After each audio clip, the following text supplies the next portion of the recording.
Hello, Namaskar. I am Santosh Kumar Pradhan and welcomes to my YouTube classes Odisha E-Economics. पिलामाने आमे माने plus 2 second year arts economics पिलामानकर unit 4 रे थिबा cost अर्थात परिव्यय विषय को संपूर्ण रूपे डिस्कशन करि सारिछे एवं आजि आमे माने तार जेते सारा सिलेक्टेड मल्टीपल चॉइस क्वेश्चन बा एमसीक्यू प्रश्न उत्तर रहिछि संभावित एक मार्क प्रश्न उत्तर रहिछि से सब विषय रे आलोचना करिबा तार मल्टीपल चॉइस क्वेश्चन रो टेस्ट नबा आजि आमे माने देखिबा तुम माने सब केते से विषय को भलो भाबरे बुझिछ तो चालंतु देखिबा कोन सब मल्टीपल चॉइस क्वेश्चन रहिछि। देखो मु तुम मानक जो क्वेश्चन रे देखै देइथिली केमती तमर प्रश्न आसुची निम्नोक्त प्रश्न मानकर विकल्प उत्तर मध्यरु सठिक उत्तर चयन कर मल्टीपल चॉइस क्वेश्चन जोटा को हमें कहिबा एक तार अछि एक नंबर क्वेश्चन कोन देखिबा उत्पादन प्रक्रिया रे नियोजित समस्त साधन मानक पाउना को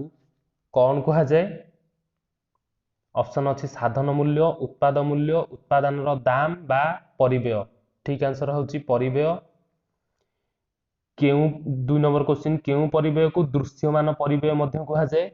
अर्थनैतिक परिव्यय ना हिसाबगत परिव्यय वास्तव परिव्यय विकल्प परिव्यय ठीक आंसर होची हिसाबगत परिव्यय जहा को मध्य एक्सप्लिसिट कॉस्ट बोली मध्य कहा जाय। तापरे प्रच्छन्न परिव्यय केउ परिव्यय रो एक अंश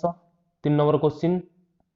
ऑप्शन अछि अर्थनैतिक परिव्यय हिसाबगत परिव्यय मौद्रिक परिव्यय ना विकल्प परिव्यय ठीक आंसर होची अर्थनैतिक परिव्यय कारण अर्थनैतिक परिव्यय होची हिसाबगत परिव्यय प्लस प्रच्छन्न परिव्यय जोटा को हमें हिसाबगत परिव्यय को दृश्यमान परिव्यय कहूचे एवं प्रच्छन्न परिव्यय को लुक्कायित परिव्यय बोली मध्य कहूचे। तापरे 4 नंबर क्वेश्चन देखिबा प्रच्छन्न परिव्यय रो अन्य नाम होउची प्रच्छन्न परिव्यय रो अन्य नाम कोन ऑप्शन अछि सुजोग परिव्यय आरोपित परिव्यय वास्तव परिव्यय हिसाब परिव्यय प्रच्छन्न परिव्यय रो अन्य नाम होउची आरोपित परिव्यय एवं ऑप्शन ए जदि तुमरो लुकायित परिव्यय थिबो ताहाले मध्ये तुमी माने लिखि परिबो एवं प्रच्छन्न परिव्यय जाहाकू इम्प्लिसिट कॉस्ट बोली मध्ये कहा जाय। तापरे साधन मानकर 5 नंबर क्वेश्चन साधन मानकर त्याग और असुविधा को केउ परिव्यय बोली कहा जाय क्वेश्चन आंसर अछि वास्तव परिव्यय प्रच्छन्न परिव्यय विकल्प परिव्यय आरोपित परिव्यय ठीक आंसर होउची वास्तव परिव्यय। तापरे क्वेश्चन अछि 6 नंबर क्वेश्चन परित्यक्त होइथिबा सर्वोत्तम विकल्प द्रव्य हेउची वास्तव परिव्यय ना सुजोग परिव्यय ना प्रच्छन्न परिव्यय ना आरोपित परिव्यय ठीक आंसर होउची सुजोग परिव्यय हला अपॉर्चुनिटी कॉस्ट। तापरे स्थिर परिव्यय को केउ परिव्यय कहा जाय स्थिर परिव्यय अर्थात फिक्स्ड कॉस्ट को आमे केउ परिव्यय बोली कहिबा ऑप्शन अछि अतिरिक्त परिव्यय ना स्वतंत्र परिव्यय ना उपरि परिव्यय ना उभय क और ख ठीक आंसर होउची अतिरिक्त परिव्यय हला कारण एटा स्थिर रुहे ना आरो उत्पादितर द्रव्य परिमाण सह आरो कोनोसी संपर्क नाही। तापरे 8 नंबर क्वेश्चन देखिबा उत्पादनर परिवर्तन सहित केउ परिव्ययर कोनोसी परिवर्तन घटे नाही केउ परिव्यय घटे नाही अर्थात स्थिर रुहे तो स्थिर रहिबा को हेले को परिव्यय मौद्रिक परिव्यय ना स्थिर परिव्यय ना अर्थनैतिक परिव्यय ना सुजोग परिव्यय ठीक आंसर होउची स्थिर परिव्यय। उत्पादनर परिवर्तन सहित प्रभावित हेउथिबा परिव्यय को केउ परिव्यय कहा जाय मौद्रिक परिव्यय ना स्थिर परिव्यय ना परिवर्तनीय परिव्यय ना अर्थनैतिक परिव्यय ठीक आंसर होउची परिवर्तनीय परिव्यय। प्रधान परिव्यय बा प्राइम कॉस्ट केउ परिव्ययर अन्य नाम मौद्रिक परिव्यय स्थिर परिव्यय परिवर्तनीय परिव्यय ना अर्थनैतिक परिव्यय ठीक आंसर होउची परिवर्तनीय परिव्यय एवं एहा को मध्य स्वतंत्र परिव्यय बोली मध्य कहा जाय। मोट परिव्यय रेखा बा टोटल फिक्स्ड कॉस्ट कर्व केमती आमे पढिथिले टीएफसी कर्व हॉरिजॉन्टल कर्व जोटा को हमें आनुभूमिक बोली कहिबा हला तो ऊर्ध्वगामी निम्नगामी उल्लंब भूलांश। तापरे अछि 12 नंबर क्वेश्चन मोट स्थिर परिव्यय अर्थात TFC total fixed cost plus ओ मोट परिवर्तनीय परिव्यय अर्थात टीवीसी रो समष्टि हेउची टीसी जोटा को हमें मोट परिव्यय बोली कहिबा तो हाराहारी परिव्यय सीमांत परिव्यय स्वतंत्र परिव्यय भूल आंसर। तापरे उत्पादनर वृद्धि सहित हाराहारी स्थिर परिव्यय उत्पादन वृद्धि घटिले हाराहारी स्थिर परिव्यय अर्थात एवरेज फिक्स्ड कॉस्ट कर्व ह्रास पाए ना वृद्धि हुए ना अपरिवर्तित रुहे ना कौनसी नुहे। प्रथम देखिबा हाराहारी स्थिर परिव्यय रेखा केमती एमिति पढ़िथिले तो सेटा होची ह्रास पाए। उत्पादन वृद्धि हेले हाराहारी स्थिर परिव्यय ह्रास पाए। तापरे हाराहारी परिव्यय रेखा किपरि हाराहारी परिव्यय रेखा अर्थात एवरेज कॉस्ट कर्व केमती एल आकृति ना यू आकृति ना भी आकृति ना सी आकृति तो एटा ठीक आंसर होची यू आकृति। 15 नंबर क्वेश्चन हाराहारी स्थिर परिव्यय और हाराहारी परिवर्तनीय परिव्ययर समष्टि हेउची हाराहारी स्थिर परिव्यय अर्थात एवरेज फिक्स्ड कॉस्ट प्लस हाराहारी परिवर्तनीय परिव्यय होची एवरेज वेरिएबल कॉस्ट रो समष्टि होची हाराहारी परिव्यय बा एससी एवरेज कॉस्ट। ठीक आंसर होची हाराहारी परिव्यय। तापरे उत्पादन रो प्रत्येक वृद्धि मोट परिव्यय रे जे वृद्धि घटाए ताहाकू केउ परिव्यय कहा जाए ताकू मोट परिव्यय ना हाराहारी परिव्यय ना सीमांत परिव्यय ना उपरि परिव्यय। ठीक आंसर होची सीमांत परिव्यय बा मार्जिनल कॉस्ट कहा जाए। तापर क्वेश्चन देखिबा प्रथमे अछि उत्पादन रो परिवर्तनीय परिव्यय कोन जंत्रपातिर मूल्य कर्मचारी भविष्य निधि पांठी कारखाना अधिकृत जमी भड़ा ना उत्पादन सहित बदलुथिबा व्यय। ठीक आंसर होची उत्पादन सहित बदलुथिबा व्यय कारण ये बाकी तीनटा ऊपर जो तीनटा रहिला से तीनटा कहउची ए तीनटा होची स्थिर परिव्यय। तापर वास्तव परिव्ययर अर्थ कोन होइथिबा खर्च परिमाण श्रमिकों पाउना एमानक मध्यरु कोनोसिटी नुहे ना भोग करथिबा कष्ट और असुविधा। ठीक आंसर होची श्रमिक माने भोग करथिबा कष्ट और असुविधा। केउ परिव्यय रेखा आनुभूमिक परिवर्ती परिव्यय ना सीमांत परिव्यय ना स्थिर परिव्यय ना हाराहारी परिव्यय तो केउ परिव्यय रेखा आनुभूमिक होइथाय स्थिर परिव्यय रेखा हला होराइजॉन्टल। तापर देखिबा देछि गोटे द्रव्यर 10 एकक वृद्धि उत्पादन हेले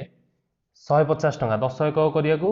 150 टंका लागे एवं 11 एकक उत्पादन करिया पई 200 टंका लागे तो गोटे बढ़िले एडिशनल गोटे उत्पादन हेले केते टंका चेंज होची 150 रु 50 टंका ताहले एठी मार्जिनल कॉस्ट बा सीमांत परिव्यय होची 50 टंका 150 टंका भूल आंसर 200 टंका भूल आंसर 250 टंका भूल आंसर।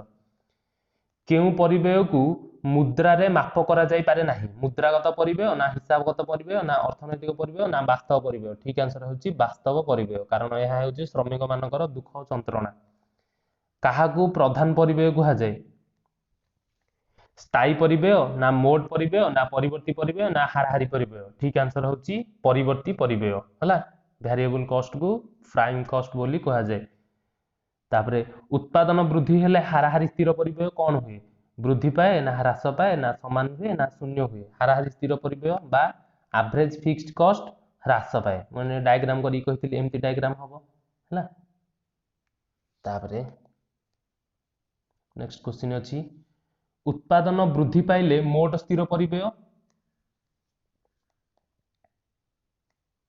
उत्पादन वृद्धि पाइले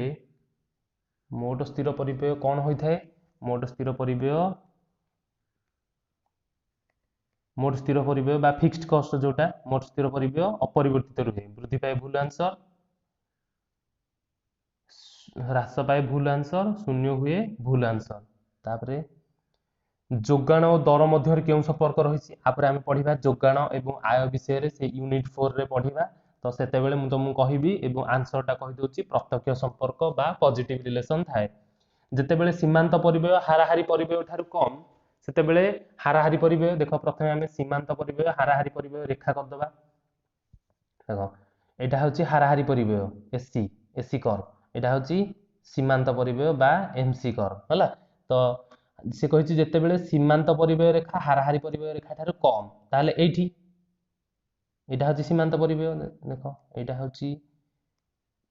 होची सीमांत परिव्यय एवं एटा जेते बेले हाराहारी परिव्यय एटा ना आठ कम रहुची सेते बेले हाराहारी परिव्यय कोन होची ह्रास पाउची देखो एठी कमउची तो ठीक आंसर होची देखो ठीक आंसर ऑप्शन अछि ह्रास पाए स्थिर रुहे वृद्धि पाए कोनोसिटी नुहे ठीक आंसर होची ह्रास पाए। तापरे निम्न प्रदत्त परिव्यय मध्यरु केउटी सुव्यक्त परिव्यय अर्थ हेउची एक्सप्लिसिट कॉस्ट एक्सप्लिसिट कॉस्ट जोटा को माने आमर कौन कहुच्छी जोटा को अकाउंटिंग कॉस्ट एवं दृश्यमान परिव्यय बोली कहुच्छी एवं हिसाबगत परिव्यय बोली कहुच्छी। तो एथिरे आर ठीक ऑप्शन कोटा हबो देखिबा श्रमिक मानक मजूरी ना जंत्रपाति ପାଇଁ व्यय ना सरकार को दिया जाउथिया टिकस ना उद्योक्तांग निजस्व नियोजित पुंजी एटा ठीक आंसर होची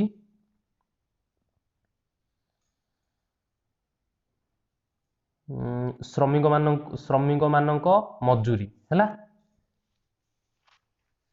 नुहे सॉरी नुहे नुहे हेले एटा हबो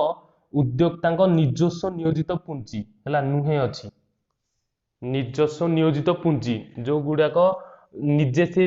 माने सेतरे नियोजित करथिबे तो सेटा लुकायित परिव्यय रे जीवो कारण सेति पई ताकू से माने पाउना दउ नथिबे ना तो सेति पई सेटा लुकायित परिव्यय बा अव्यक्त परिव्यय रे जीवो हला। तापर अछि अर्थनैतिक परिव्यय कोन अर्थनैतिक परिव्यय होउची हिसाबभुक्त परिव्यय ना लुकायित परिव्यय ना हिसाबभुक्त और लुकायित परिव्ययर समष्टि ना उपलिप्त कोनोसी नुहे ठीक आंसर होउची ट्रिपल आईटा हिसाबभुक्त बा लुकायित परिव्ययर समष्टि। तापरे गोटे द्रव्यर 10 एकक उत्पादित हेले मोट आय 400 टंका 10 एकक को 400 टंका एवं 11 एकक उत्पादित हेले 420 टंका तो गोटे एडिशनल माने 10 रु 1 वृद्धि पाइले एठी केते वृद्धि पाउची 20 वृद्धि पाउची 400 रु 420 ता सीमांत उत्पाद होची 20 टंका हला ऑप्शन ए 20 अछि तो एटा होची ठीक आंसर। तापरे प्रांतीय परिव्यय परिमाप करिया पई केउ सूत्र व्यवहार करा जाय प्रांतीय परिव्यय बा सीमांत परिव्यय जोटा को मार्जिनल कॉस्ट बोली कहा अछि ता फार्मूला हम पढिथिले TCN - 1 TC होची कोन मोट परिव्यय टोटल कॉस्ट तो ऑप्शन अछि देखिबा कोन सीमांत परिव्यय प्लस हाराहारी परिव्यय ना भूल आंसर तापर अछि मोट परिव्यय n माइनस मोट परिव्यय n - 1 एटा होची ठीक आंसर दर एवं मोट उत्पाद एटा भूल आंसर एवं मोट परिव्यय माइनस हाराहारी परिव्यय एटा मध्य भूल आंसर हला। तो तुमे माने प्रथमे ए क्वेश्चन गुडा को निजे करबा को ट्राई करो ताहले तुमे माने जानि परिबो जे केते दूर तुमे माने एटा को भलो भाबरे यूनिट टा को भलो भाबरे बुझिचो